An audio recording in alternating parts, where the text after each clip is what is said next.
Hello, everyone. This is Ed Amoroso, and I'm sitting here with my friend Rahul Kashyap, who is the GM and VP of Cybersecurity at Arista Networks. Rahul, thanks for making some time today. Likewise, Ed, pleasure to be with you. Rahul, in this series of videos, we're talking about this wonderful capability, network security at Arista. My favorite topic. So as an analyst, I'm not supposed to pick favorites, but I can't help it. I love network security. But the Awake team and the Arista team came together. Maybe you can share a little bit about that transaction. And then we want to kind of dig into a little bit about the platform, a little bit about how you guys are positioned, and maybe giving us some feeling for what you got, what we should expect to see in the coming years. So this will be a good opportunity for you to brag about your company a little bit. Sure, absolutely, Ed. Yeah, so October 2020, Arista Networks and Awake Security joined hands together. It's actually a fascinating story. At Awake, we were in a pretty good place, not even thinking about selling the company. I had just, in fact, raised my Series C round just a few months ago, with some of the top-notch investors, well-known board members, and so on. But I think when Arista Networks came to us, it was a pretty interesting synergy and story, which was kind of one of its kind, when you get to see in your life, which is very rare. Because Arista, as you know, is a pioneer in networking. It's the second largest company after Cisco when it comes to networking gear. They are well known for their quality and the high performance networking gear. And they do not have any cybersecurity practice before this. They do have the networking cybersecurity capabilities built into their switches and routers and so on, but they were not really focused in cybersecurity. So we kind of saw this as a great opportunity, not only just to expand our reach from a network detection response technology point of view, but also build a cybersecurity practice in a large company such as Arista, because as you know, cybersecurity is getting so mainstream. It is no longer about just having cybersecurity vendors. It's about who has the best leverage, who has the best vantage point, and being on the core of the network is probably the best place you can to start off a cybersecurity operation.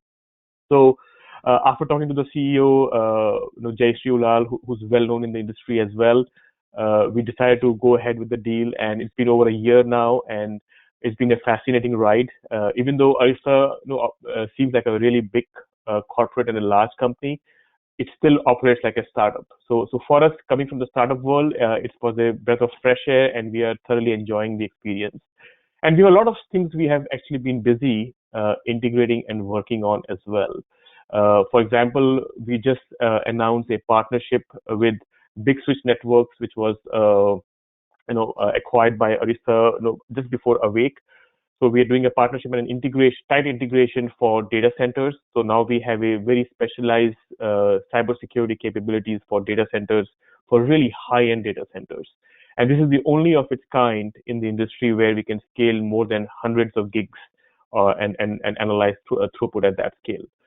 Then we are about to announce what is called as AVA sensors, which is Awake sensors on the switch of Arista campus deployments, which will give our customers the capability of having inbuilt security in the switches as well. This is the first of its kind, and we are very excited about this capability as well. So yeah, so I think we've been busy the last year plus, still working with startup spree and have grown in size as well. Arista has been investing in the team and growing and retaining the top talent. So we continue to innovate, and it couldn't be better times for the Awake team. I'm very proud of what we have achieved in the last year. Well, I'm so glad that you guys became part of the company. My observation, and please tell me if I'm right here, is that network security is pretty hard. And when you're part of a larger team, I think it's the scale and the capital structure lend better toward making investments in innovation. Because I think that what you do for a living maybe changes as much as anything. Look how much change we've seen in the way people use networks just in the last 10 years.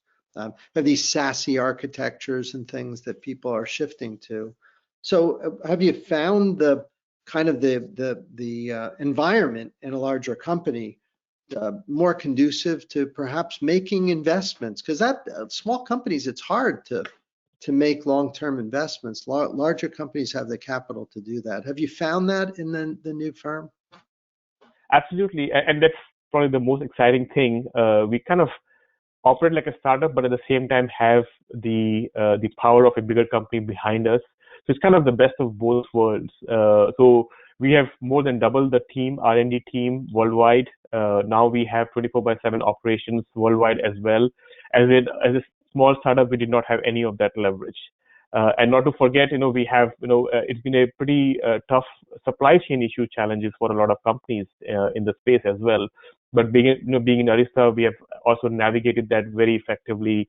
So yeah, so definitely there's a lot of goodness there, depending upon how you execute on an integration like this. And I can't be more proud and happier on what we have achieved in the last year. All right, let's have some fun, you and me. Let's Okay. take out the crystal ball, and now let's try and figure out. I'm going to let you start. What do you think's coming? Like, what in the next few years? What are some of the advances that we might see, and say in wireless and wireline and architecture and threat?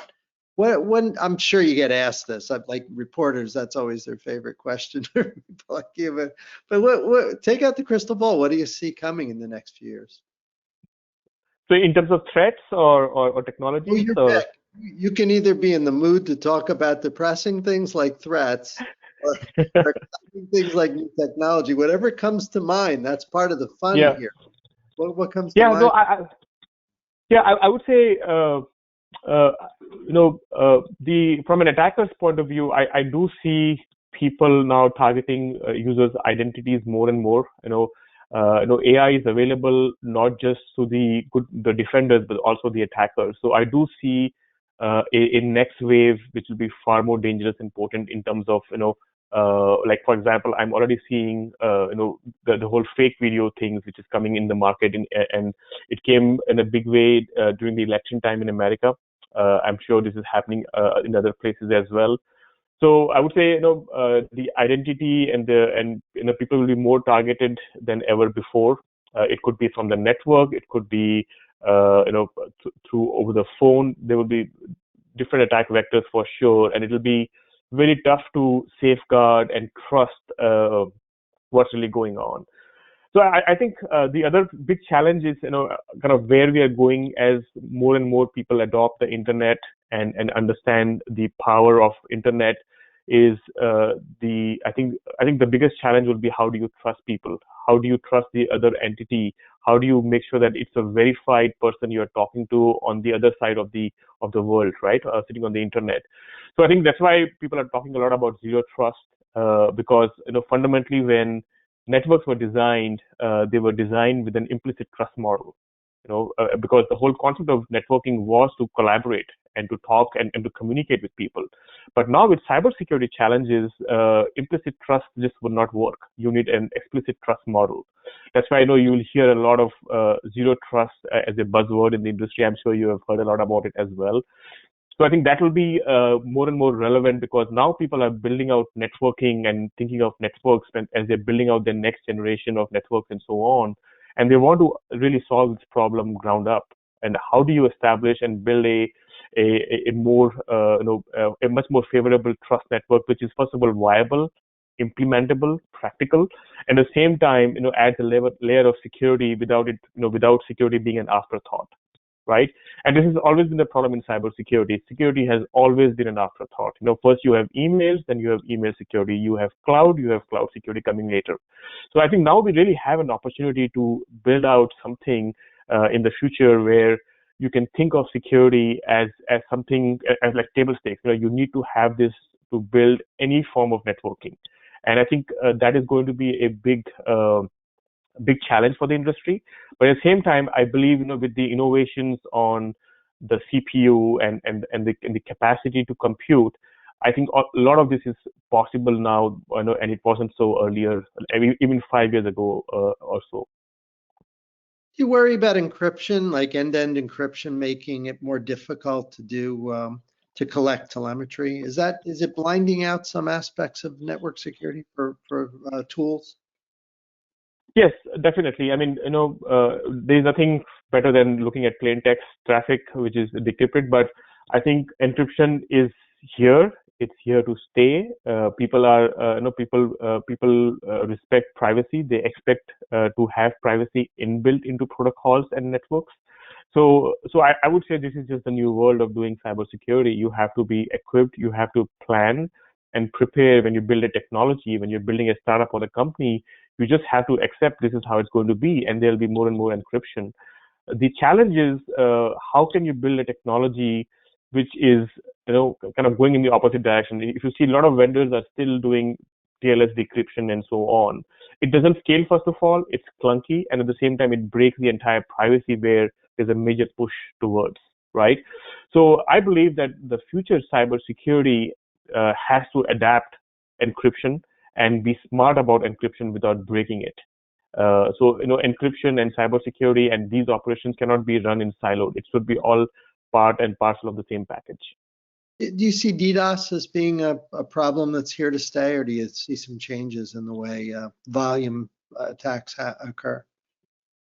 Yes, I think DDoS at one point used to really cripple infrastructure, but I think now it is in many cases it's a nuisance. In some cases, when it goes really big and voluminous, it can be a big problem also.